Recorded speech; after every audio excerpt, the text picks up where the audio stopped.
Hello, Dr. Katrien Maes. Welcome to Iasi, and thank you for meeting us. I'm glad to be here. You are the Chief Policy Officer of the League of European Research Universities, and you are talking about the gender equality, but especially about the gender inequality. First, I have to ask you, this gender inequality really exists? Yes, it does. If you look at women in research, we have a problem. I'm talking about the universities that I know, 21 leading research universities in Europe. And we know that for them, but not only for them, across Europe, there's a problem with women not engaging in certain research areas. The areas of so-called STEM areas, science, technology, engineering, and math, are a problem in that not enough young girls go into it.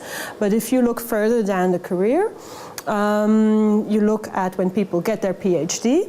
In those times, about PhD to about 10 years after, we lose a lot of women. And so there are many reasons for women dropping out at that stage of a research career.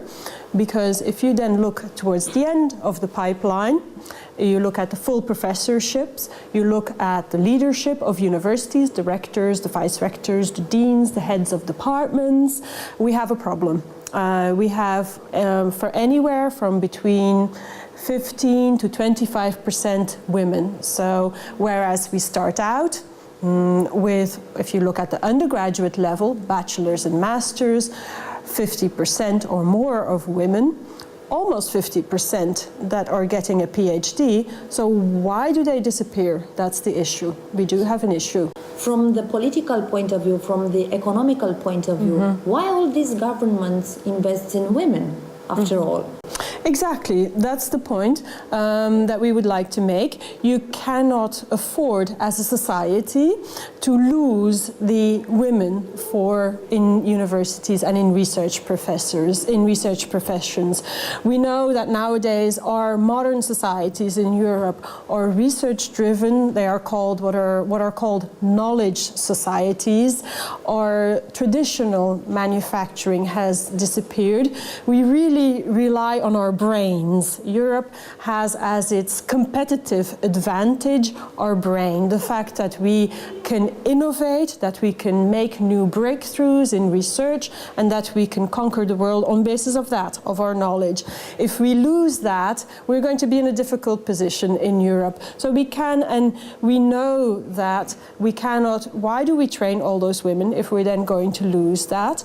We know if we're going to lose them, that's an issue. And the other issue is we know that science is better if we take into account women perspectives. So mixed research teams where you have a more or less balanced team of researchers produces better results. We know that. There are studies that are done on that. So those are the reasons why we are involved in this, why it's important. Why is it so important for research that women be more involved?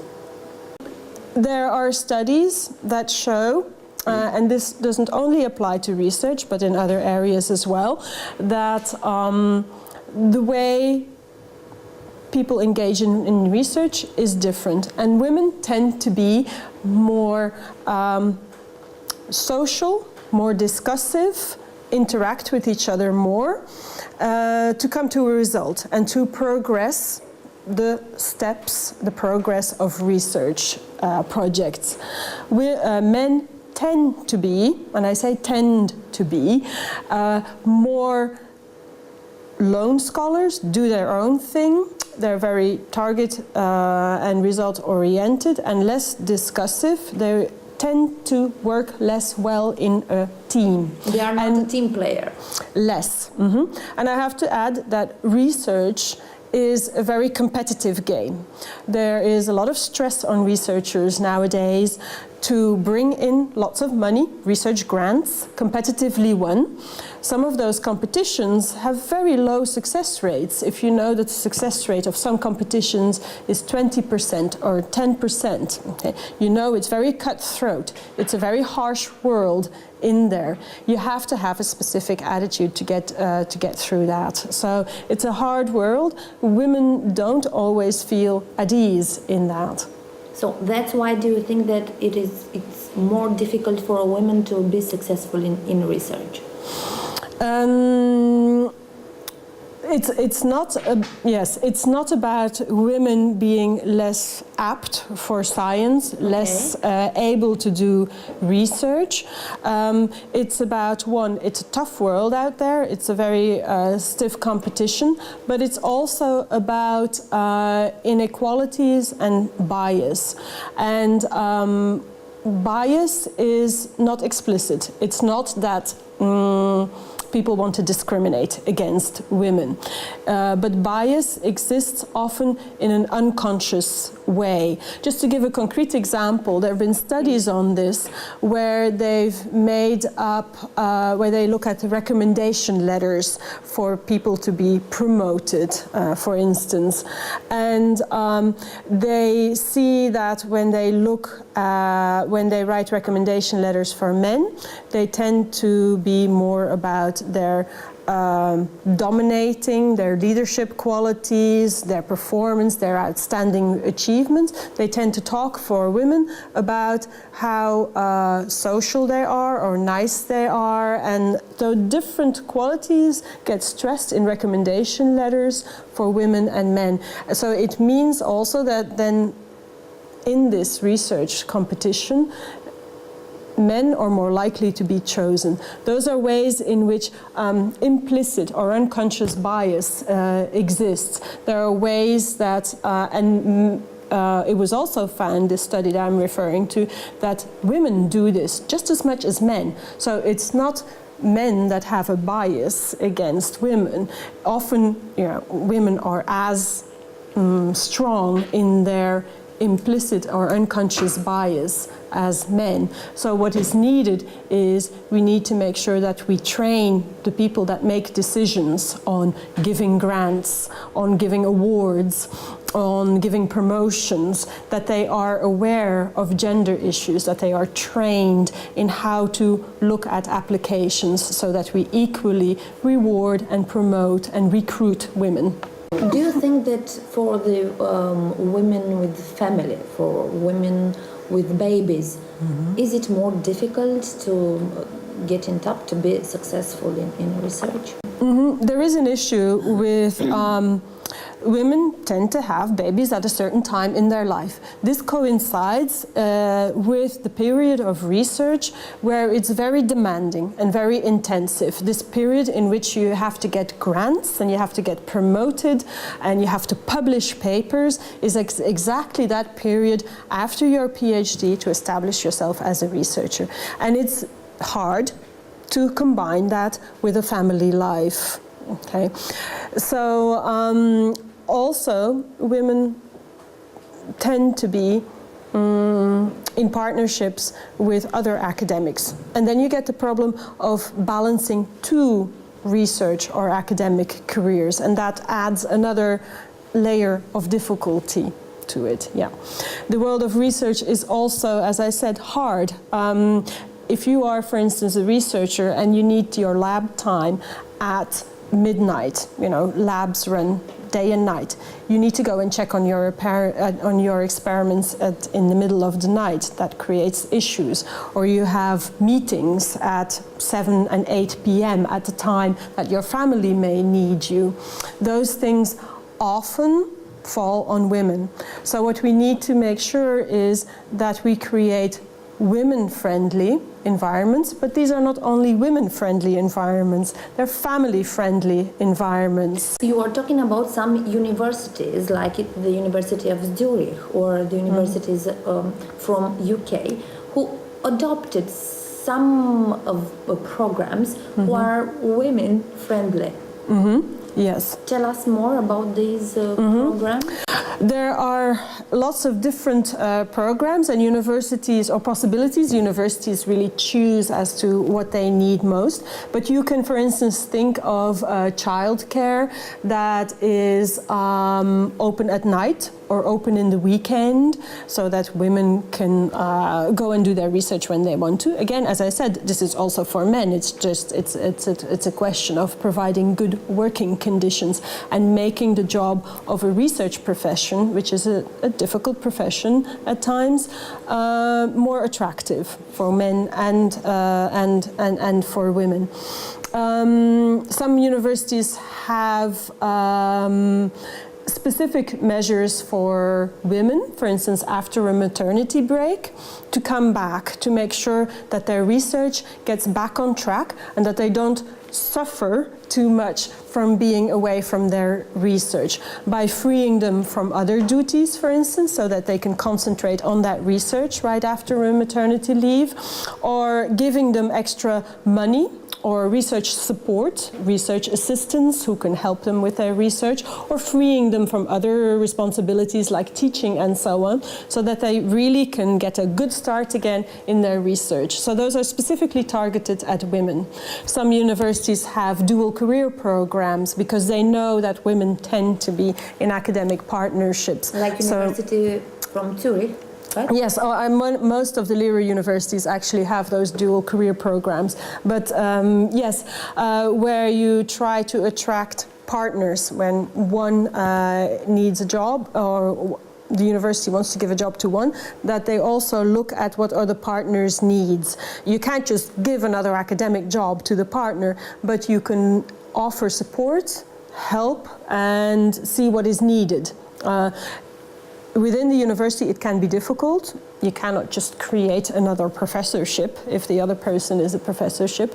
But universities also try to have good links with the region and other employers, private or public employers or other institutions, to try and help the partner get a job.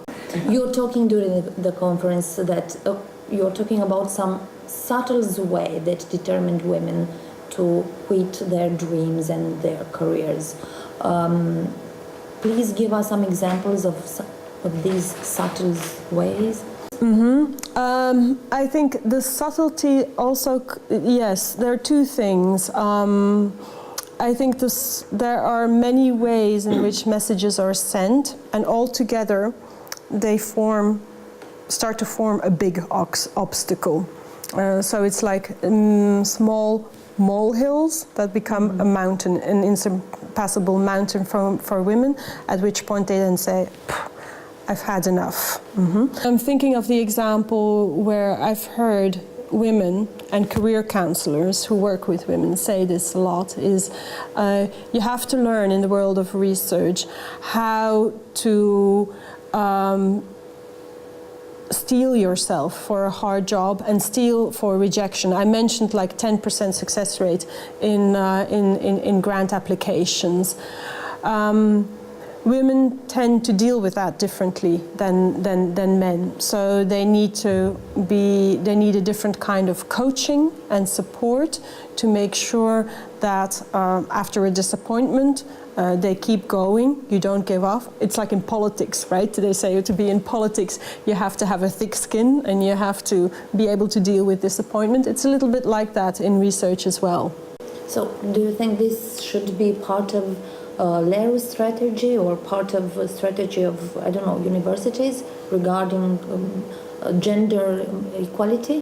Yes, I think so. There are, a variety of things that universities can do, and it's not that one size or one solution is going to fit all universities, or even that it's going to fit everybody within a university, because there are different differences between the disciplines. I know some universities have a gender equality strategy and a plan to make that strategy real, but they also leave it up to the faculties to make their own plan and then be accountable for how they implement that plan.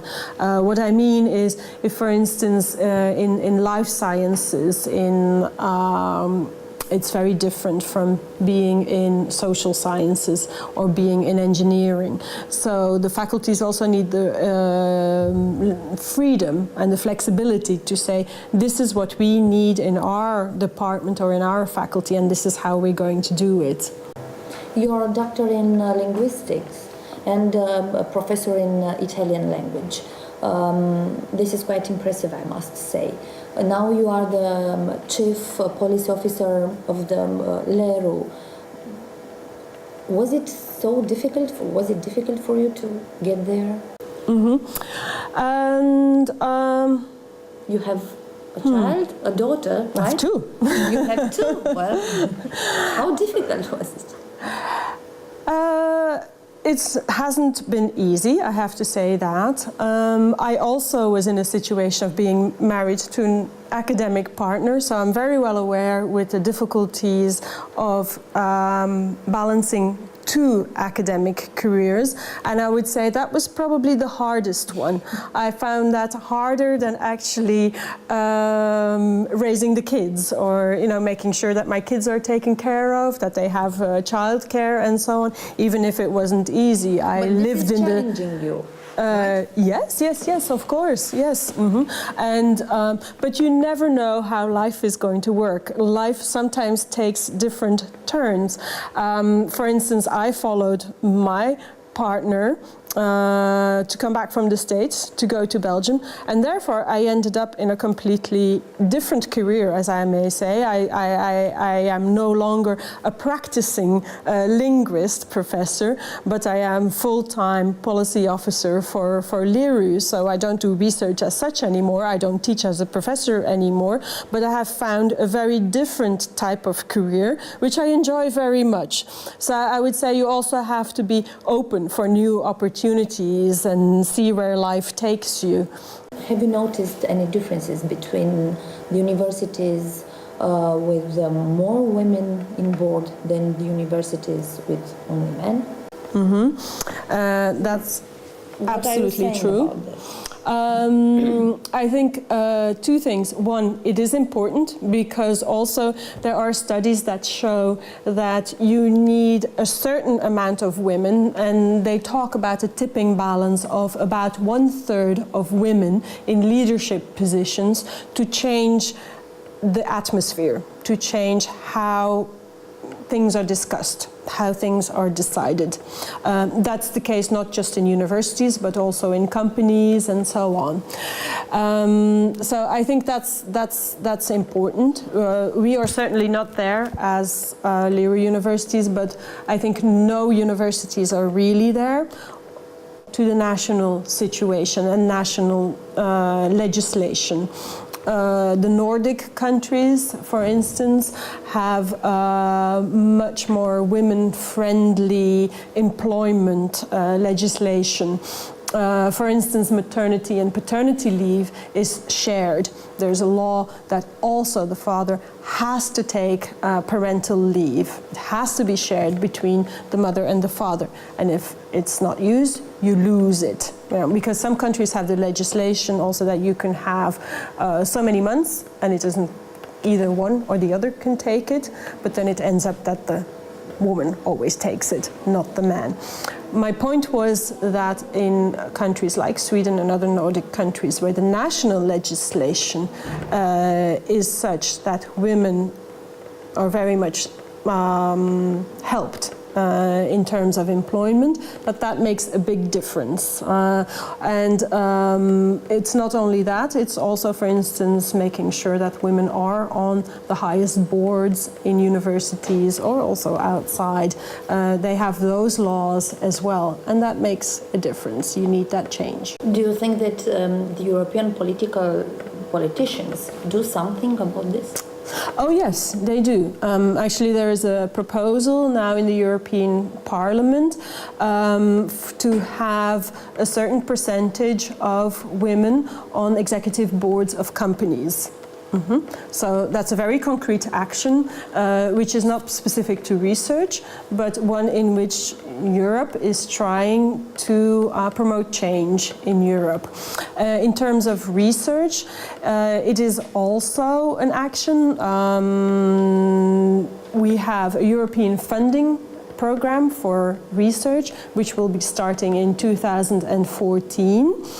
The gender aspect there it's been decided that gender will be a point in that research program, and it will have certain effects, I am sure of it. What about the pay gaps? The pay gap is also something which European institutions, the European policies look at. They monitor it. There are reports on pay gaps. These exist at EU, these exist at national level. It is somewhat of an issue also in our universities, more for certain cases than for others. Again, in the Nordic countries, it's less of an issue. I think what concerns me also is if you look at money, and you look at women researchers, they tend to get fewer research grants, less money. They tend to get grants for less money. The grants themselves are smaller. They tend to get fewer of the competitive grants. If I look at the European Research Council, which is a European instrument giving money to top scientists in Europe for groundbreaking new frontier research, women don't do very well in getting those grants, in getting that money. They should do better, so there's work to be done. This is a serious problem. It is. What should the governors from Romania, we're talking now about Romania, what should governors, teachers from universities do for gender equality? I think it is important to have a commitment at the top from the leadership, that is one, to make sure that gender is recognized as an issue, why it is important. It's not a question of social justice, it's a question of better science, and it's a question of economic need. And that realization is made at the highest level, commitment at the top, and then implemented. It can stay there with words, but if you don't translate it into real action, nothing is going to happen. So here, for instance, at the Center for Equality at the University of Iasi, it's very important that there is this center now which can help to stimulate change one step at a time. These things don't come overnight. It's a long work, and what it needed also is you can't have long-term planning if you don't have a long-term vision and if you don't have some money to make changes. There's no point in setting up a center and then saying after 2 years, it doesn't work, we are not going to fund it anymore. You have to be ready to make a long-term commitment and back it up. So to be more concrete, how this center should help students or, I don't know, PhD?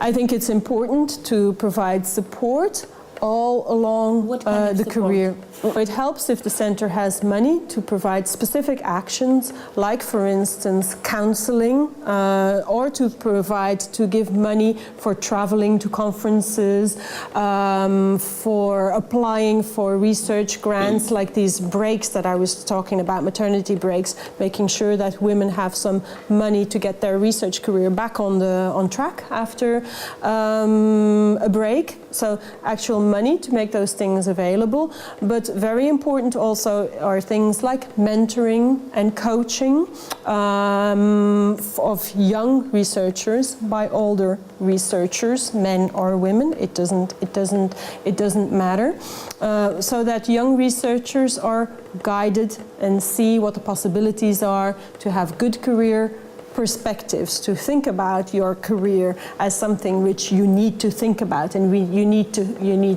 to plan and so on. So I think there are various things that the center can do and should do. Thank you very much for your interview. Well, it's been a pleasure being here. Thank you.